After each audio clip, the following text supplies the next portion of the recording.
Hello students, यदि आप मेरे चैनल में पहली बार आए हैं तो इसे सब्सक्राइब करना ना भूलें। अभी हम लोग क्लास 10th मैथ की एक्सरसाइज 11.2 का क्वेश्चन नंबर 7 करेंगे। और इसमें उन्होंने बोला है a solid consisting of a right circular cone of height 120 centimetre and radius 60 centimetre standing on a hemisphere of radius 60 centimetre is placed upright in a right circular cylinder full of water such that it touches the bottom. Find the volume of water left in cylinder if the radius of the cylinder is 60 centimetre and its height is 180 centimetre. तो देखो statement जो है आपने पढ़ ली, लेकिन ये बोलना क्या चाह रहा है? ये बोलना चाह रहा है कि एक कोन है और इसकी जो हाइट है वो है 120 सेंटीमीटर और इसकी रेडियस है 60 सेंटीमीटर। तो हमें जो है हाइट दे रखी है 120 सेंटीमीटर और रेडियस दे रखी है 60 सेंटीमीटर। एच कोन मतलब है कोन की हाइट है, बाद में सिलेंडर की भी हाइट आएगी तो उसको हम एच सिलेंडर लेंगे। अब इन्होंने क्या किया है, एक हेमिस्फेरिकल जो है शेप ली है और इसके ऊपर इसको कोन को रख दिया है और अब इससे एक शेप बनी। अब इन्होंने क्या किया, इस शेप को क्या किया, एक पानी के सिलेंडर में डाला। ये पानी का सिलेंडर है, इसमें डाल दिया। इससे क्या होगा कि सिलेंडर का पानी बाहर गिरेगा। अब ये पूछ रहे कि इस सिलेंडर के अंदर कितना पानी बचा हुआ है। तो जो सिलेंडर की हाइट है ये इन्होंने 180 सेंटीमीटर दे रखी है। तो सिलेंडर की हाइट कितनी है, इसको मैंने एच सिलेंडर से डिनोट किया है, ये है 180 सेंटीमीटर। और सिलेंडर की रेडियस उतनी ही है जितनी की कोन की रेडियस है, जो कि है 60 सेंटीमीटर, इसलिए मैंने रेडियस आर ही ली है। तो अब जो है पानी इसमें कितना बच गया हमने वो कैसे निकालना है। ओके, तो वो ऐसे निकलेगा कि volume of water left in cylinder क्या रहेगा। सबसे पहले ये सिलेंडर का वॉल्यूम लेंगे, क्योंकि इसके अंदर टोटल उतना ही पानी आएगा जितना कि सिलेंडर का वॉल्यूम है, वो होता है पाई आर स्क्वायर एच। एच जो है सिलेंडर की हाइट ली है। और इसमें से क्या रहेगा, ये जो अंदर का जो शेप बची है ब्लू कलर की, इसका वॉल्यूम माइनस होगा। तो इसका वॉल्यूम क्या रहेगा, ऊपर का जो वॉल्यूम रहेगा वो कोनिकल शेप का वॉल्यूम रहेगा। ये क्या रहता है 1/3 पाई आर स्क्वायर एच। एच मतलब कोन की जो है हाइट लेनी है। और प्लस क्या करना पड़ेगा, मतलब यानी कि इस पूरी टर्म में से माइनस जो है ये इसका वॉल्यूम करना पड़ेगा नीचे वाला, ये जो हेमिस्फेरिकल शेप है। तो ये क्या है, ये है 2/3 पाई आर क्यूब, क्योंकि हेमिस्फीयर के जो वॉल्यूम का फॉर्मूला यही रहता है। अब क्या करेंगे, इसमें से हम लोग पाई आर स्क्वायर जो है वो कॉमन निकाल देंगे। तो हमने क्या किया, पाई आर स्क्वायर कॉमन निकाल दिया, इससे कैलकुलेशन आसान हो जाती है। तो अंदर क्या रह गया, एच सिलेंडर माइनस 1/3 एच कोन, क्योंकि पाई आर स्क्वायर बाहर जा चुका है। और इसमें से पाई आर स्क्वायर बाहर गया तो ये 2/3 आर रह गया। और अब हम करेंगे इसमें वैल्यूज पुट। पाई की जगह हमने 22.7 लिया है, इसको मल्टीप्लाई किया दो बार आर से, क्योंकि आर है 60 इसलिए दो बार मल्टीप्लाई किया। और अंदर क्या है, ब्रैकेट के अंदर 180 जो है सिलेंडर की हाइट है, माइनस 1/3 क्या है कोन की हाइट से मल्टीप्लाई किया 120 है क्योंकि कोन की हाइट। और उसमें से माइनस 2/3 इंटू रेडियस ले रखी है। रफ काम हम यहाँ पे कर लेंगे।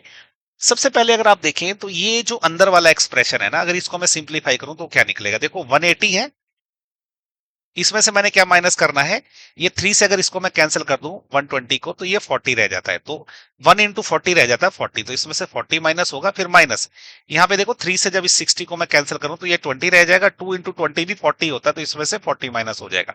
ये कितना आ गया, 180 में से 40 माइनस 40 करेंगे तो ये 100 रह जाएगा। ओके, तो देखो अब इस एक्सप्रेशन का क्या बनेगा, 22/7 पहले ही था, 60 इंटू 60 एंड मल्टीप्लाइड बाय ये जो अंदर का हमने सॉल्व किया ये 100 आ गया। अब क्या है, 100 को जब दो जीरो और मल्टीप्लाई करेंगे तो ये हो जाएगा 10⁴। ओके, प्लस इसके अलावा क्या क्या बचेगा, 22/7 है। ओके, इसको मल्टीप्लाई करना हमने 6 इंटू 6 से। आपको समझ आ गया होगा क्योंकि 60 की जीरो मैंने इसमें ही मर्ज कर दी, तो ये 10⁴ हो गया। मतलब ये कितना हो गया, 1000, एक के पीछे 4 जीरो, तो इसको मैंने 10⁴ लिखा है। अब इसको क्या करेंगे, हम सिंप्लीफाई करेंगे। 6 इंटू 6 होता 36। ओके, ये हो गया 36। इसमें मल्टीप्लाई करना है ये 22, तो ये 22 में मल्टीप्लाई कर देता हूं, तो ये क्या आ जाएगा, देखो 36 को 2 से मल्टीप्लाई करेंगे तो सबको पता है वो 72 होता है। क्रॉस अब 2 से ही मल्टीप्लाई करना है तो सेम डिजिट आ जाएगी। तो ये देखो कितना आ जाएगा 297, तो ये 792 आ जाएगा। तो ये जो टर्म जब मैंने सॉल्व करी 22 इंटू 60 इंटू 60 इंटू 100 किया तो ये कितना आ जाएगा 792 इंटू 10⁴। कैसे, 22 इंटू 6 इंटू 6 हो गया 792। ओके, और ये 10⁴ कैसे आया, दो जीरो यहां से ली, दो जीरो यहां से ली, ये हो गया 10⁴ और डिवाइडेड बाय 7 ऑलरेडी था, तो इतना सेंटीमीटर क्यूब आया ये। अब हम क्या करेंगे, 792 को 7 से डिवाइड कर लेंगे, यहीं पे कर लेते हैं। 792 को किससे डिवाइड करने वाले हैं हम लोग, 7 से। सबसे पहले ये 1 से चल पड़ेगा, ये 7 हो गया, क्रॉस लगेगा, ऊपर से 9 उतरा, अगेन 1 से चलेगा, 7 से कटेगा, ये अब क्या हो गया 9 में से 7 गए 2 रह गया, अगेन 2 आया तो ये 3 से चलेगा क्योंकि 7 3 होते हैं 21। अभी क्या होगा 22 में से 21 के एक रह गया। अब क्या यहाँ पे अगर मैं जीरो लगाऊंगा तो मुझे यहाँ पे वो डेसिमल लगाना पड़ेगा। अगेन ये क्या 1 से चलेगा, 7 से ये आएगा इधर, क्योंकि 7 मंजर होते हैं, 7 होते हैं। अब ये 3 रह गया, अब 0 लगा तो अब ये 4 से चलेगा, तो ये 28 आ जाएगा। अब क्या बचा 2, यहाँ पे 0 लगेगा, अगेन 3 से चलेगा, अब ये 21 आ जाएगा। ऐसे ये चलता रहेगा। अब क्या हम इसको अनंत चला सकते हैं, कोई आगे तक ये चलता ही रहेगा, क्योंकि इसका एंड नहीं मिलेगा। ओके, हम क्या करते हैं 2 डेसिमल तक ले लेते हैं। हम क्या करेंगे 113.14 ले लेते हैं, क्योंकि 3 क्या है 5 से छोटा है, तो इसके आगे की डिजिट हम नेग्लेक्ट कर देंगे।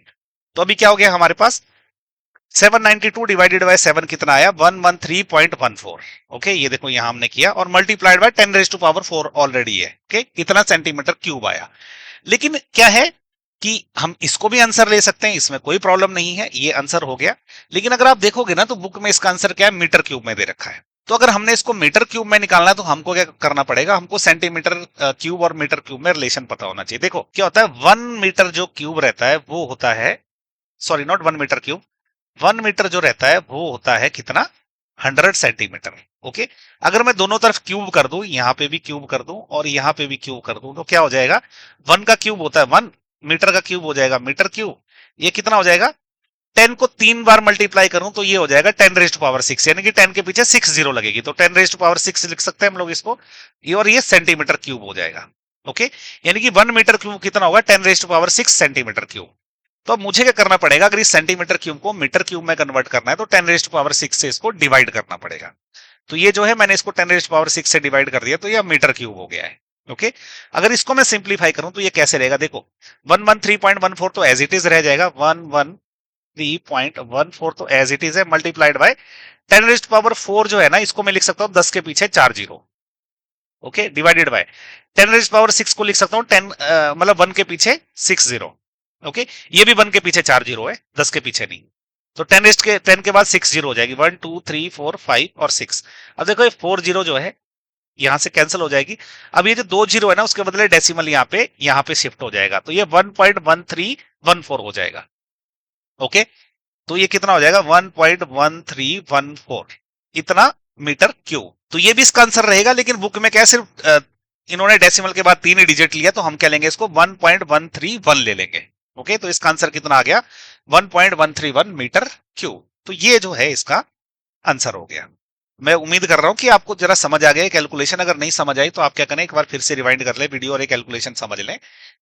इसी के साथ जो एक्सरसाइज 12.2 का क्वेश्चन नंबर 7 भी खत्म हो गया। इस चैनल के सारे वीडियोस सभी स्टूडेंट्स के लिए फ्री है, और यदि आप मुझे सपोर्ट करना चाहते हैं तो आप थैंक्स बटन का यूज करके मुझे सपोर्ट कर सकते हैं, या चैनल की मेंबरशिप लेके भी मुझे सपोर्ट कर सकते हैं। इस तरह के अच्छा कंटेंट बनाने के लिए मुझे आपकी सपोर्ट की हमेशा जरूरत पड़ती है।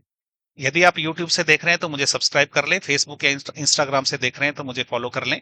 इसके अलावा मेरे चैनल पे जाएं, उसमें आपको और भी बहुत अच्छे अच्छे वीडियोस मिलेंगे। अगर आपको वो भी अच्छे लगे तो उनको भी लाइक करें और शेयर करें।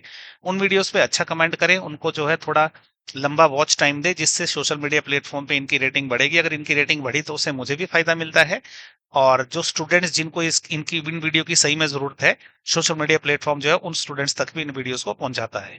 Thank you.